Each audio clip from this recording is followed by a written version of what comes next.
Dr. O'Connor, as you've stood at our booth and you've seen professionals come by, what has been most wonderful for me to experience is the newly found acceptance that we're finally getting from the AAP, the understanding from resident pediatricians, new baby pediatricians, as well as experienced pediatricians, and their understanding of what this is. It's changed vastly in the course of 2 years.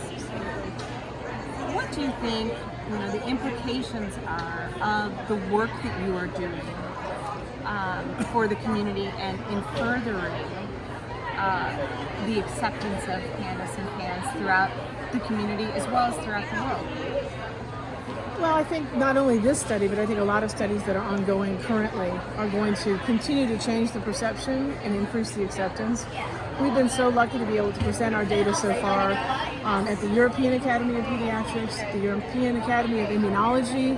We were in Brussels, we were in Portugal, we've been at the Georgetown Meeting with Dr. Beth Latimer.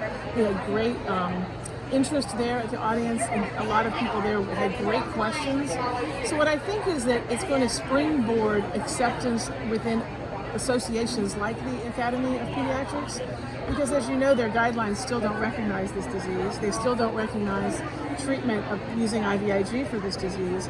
So as we know, the data is always ahead of the acceptance, but I'm hoping the more data that we get, the faster global acceptance will occur. And I think we're getting there. I would have 5 years ago said this is going to take us forever, but as you mentioned, in the last 2 to 3 years, it has really, really exponentially grown.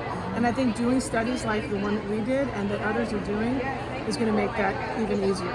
Well, I think you're totally right. And I think the advocacy community that's getting behind this is, it has also grown exponentially, and being able to be at events like this, talk about our experiences, is just, it provides a perspective that maybe physicians haven't always considered.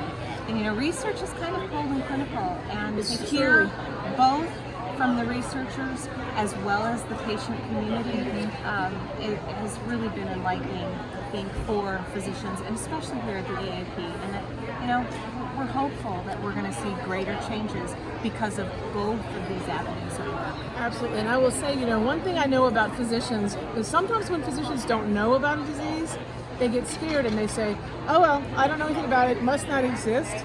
So having advocacy groups like yourselves, educating, even if it's slowly and gently, to some of the physicians, is so helpful. And the more groups we have like yours that are educating patients, parents, the general public, grandparents who may say, your child doesn't have that disease. Oh, your wife, she's wrong. Little Bobby's fine. If grandma comes to this booth and learns one fact, we've made one step closer to that acceptance that we need. And it's so funny you should mention that, because I had a grandfather come up to me today and say, my daughter's a pediatrician and I'm sending her here because it sounds exactly like what's going on in my family. Yeah. So, it's all about the connections. It's all about connections, education, power. If you're educated, you can be powerful. And the more everyone understands it, the better off we're all going to be. And the faster the treatment can happen, the better the kids are going to be. Well, and the truth is, we aspire to empower. So here we are. Thanks so much. Thanks for your time. You're welcome.